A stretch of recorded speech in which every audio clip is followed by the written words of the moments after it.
Star Wars Final Project of 2024 is just under a month away, and its official trailer dropped a few days ago. And to be completely honest, I watched through it on times 2 speed, and well, I can tell you this, okay? Its production values are a lot better than a bunch of the other Star Wars projects that have been out. It looks even better than The Acolyte, which cost $230 million, for Christ's sakes. And I'm going to be a little partial to it because it's going to have better actors, okay? Like Jude Law is in it, and, you know, as overused as the guy was in the early 2000s, he always put in a good performance. And you know, the child actors that are in it don't make me completely cringe out of my skin. But all in all, when I was watching that, if you would have taken out the Star Wars iconography, I wouldn't have been able to say that that was a part of Star Wars. That's not inherently a bad thing. Like, it's supposed to be a long time ago in a galaxy far, far away. There are multiple stories that you can tell. It's just, well, I don't necessarily, and I'm sure that there are people that are out there, don't necessarily need to have, you know, lightsaber sounds and the Force and Skywalkers in order to tell a compelling story. You also need a hook. And here's the thing, I'm sure there's going to be some people, you know, with their ear to the ground on this one. And in general, I think when December 3rd rolls around, there's the 2-episode premiere, and I don't know how long the series is, and I know a lot of people aren't going to either. It's just, it'll be interesting because this show, it was always going to have a tough go of things, but it's also following up The Acolyte and all the acrimony that people have with Star Wars after that, because that was a breaking point for a lot of people. It'll be interesting to see what the knock-on effect of this is, because we have 2 franchises under the Disney umbrella that are in very disparate positions. One coming off of a high and serving up a dud, and the other one potentially serving up something that could be at worst inoffensive and at best good. And as we could see with the former, something successful, something at least beloved at the time. Don't really know in retrospect how much the perception of Deadpool and Wolverine is ultimately going to have, but following that up with Agatha, which we'll suss through some of these numbers here very shortly, it just showed that one event does not reverse the course of a franchise. And in the form of Star Wars, you had The Acolyte, which was the absolute dregs in every single metric. What is that ultimately going to do with another project? So Disney released a new trailer for Star Wars: The Skeleton Crew. It's a new Star Wars Disney Plus show premiering next month, and it looks like the show is going to be pretty fun. It looks fine, honestly. I play you some bits of it, but honestly, it's really dark, and it has loud music over the top of it. It's like, okay, cool. I just don't know if pretty fun is going to be enough to get people to come back around after enduring Mandalorian Season 3. Ahsoka's boring ass, and then of course the aforementioned Acolyte. Star Wars Skeleton Crew follows the journey of 4 kids who make a mysterious discovery in their seemingly safe home planet and then get lost on a strange and dangerous galaxy.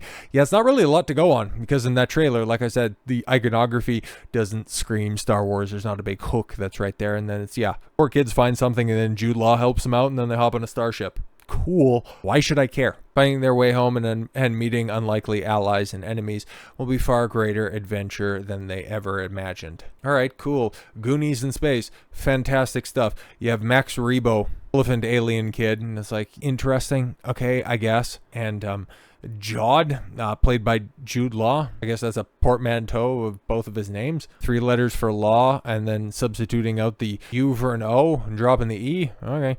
Skeleton Crew was originally announced, yes, in 2022 and intended to release in 2023, and then ended up getting pushed off because of a strike, I guess. 2-episode premiere, December 3rd. And yeah, it's going to come and go, and I don't think anybody's really going to care. Like, it's created by John Watts, right? Like the guy who directed Spooderman, No Way Home. So that's why people think that, well, it could have a good chance of being decent, because it's a guy who can actually write and direct some characters. But then again, Indiana Jones and the Dial of Destiny had James Mangold, and he did Logan and Ford v Ferrari, and how the hell did that work out? Yeah, I kind of hope it's good for the few Star Wars fans that still have hope. It'll just be interesting to see the numbers, especially when we have something as analogous as Agatha All Alone, or Apathy All Along.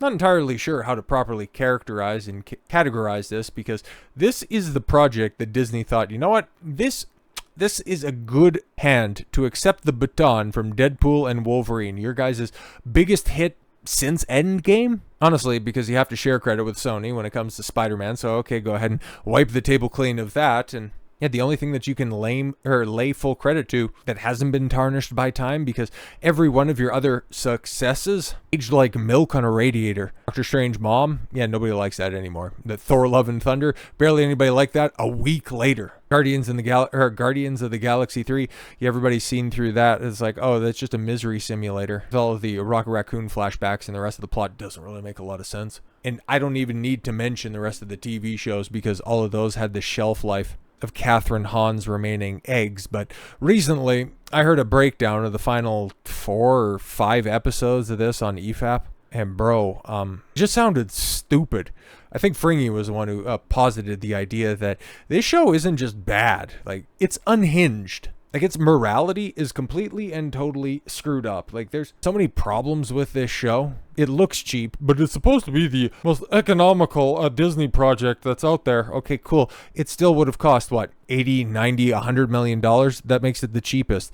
It just didn't show up on set. It definitely didn't reflect in your choices in casting, because everybody was bad. Catherine Hahn was chewing up the scenery, and stupid Aubrey Plaza has one speed in acting, and it wasn't appropriate for Lady Death. And that's why people looked at this and went, yeah, I'm good. Because you had Agatha all along. Episode 8 hits 4.6 million views in one day, up 10% from episode 7, which is hilarious, because this thing completely and totally dropped off the face of the earth after the 2-part premiere, right? Because we got Samba TV numbers here once again, and in the number 1 spot, yeah, Penguin in the 6th place, and then you've got nothing from Disney.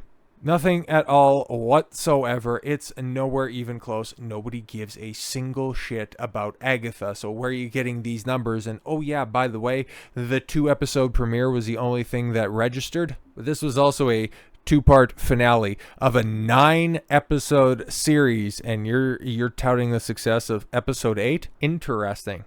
Very interesting. Second to last episode of Agatha All Along hit 4.6 million views in its first day of streaming on Disney+. That puts episode 8 nearly 10% above the 4.2 million views attached to episode 7 in the same amount of time. Episode 9 dropped on Disney+ on the same night and hit 3.9 million views. So you're telling me that 700,000 viewers couldn't be bothered to finish the series? They're 30-minute episodes. Interesting. Very interesting. Disney refers to the show's final 2 episodes as a 2-part finale. Not really, because like I said, I heard the reviews, and episode 9 is very disjointed. The series still wouldn't have been great, but it would have been better if it would have just simply concluded with episode 8. It's almost like they had 9 episodes. You have 9 episodes, and they were just making up enough story to get and fill those 9 episodes. Jack Schaefer's an idiot. And with her failure in this show, she's going to end up being rewarded with another. I guarantee it. Watch, she'll end up being the writer when Star Wars wants to announce that, oh yeah, the Rey movie is going to be going forward. It would be hilarious. Anyways, when the company reported episode 7, yeah, remember, all of these numbers are coming from Disney, by the way, because there's not enough data for any of the other reporting third-party sites to make any conclusive estimates on that. Hilarious. But yes, episode 7's 4.2 million viewership total.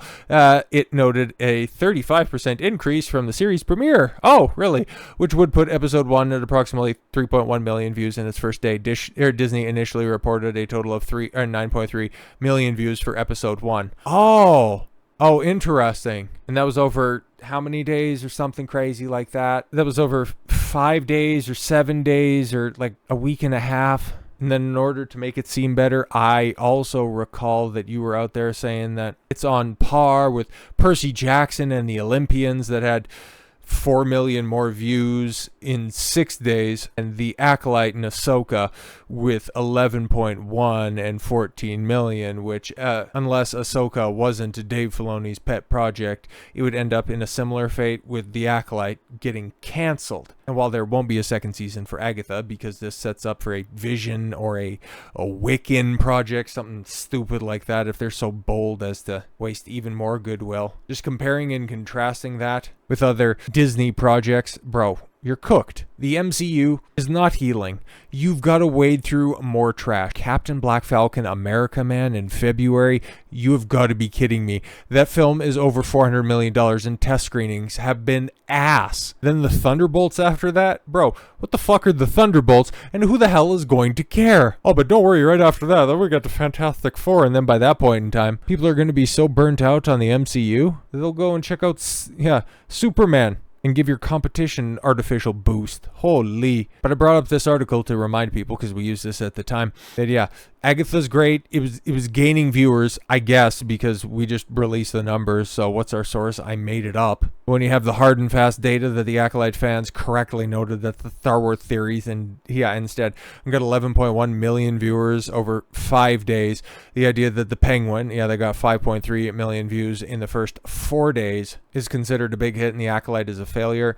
Yeah, you've also got to factor in that Disney Plus has 150 plus million subscribers across the world, and HBO only has about 100 in the United States. And then you take that and then you extrapolate that onto Agatha, and your finale episode on the day got 3.9 million views across a 150 plus million sub service. And there's a reason why nobody's talking about this bullshit. Barely anybody was talking about it at the time, and why the MCU isn't going to be getting any better in the short and only potentially in the long term.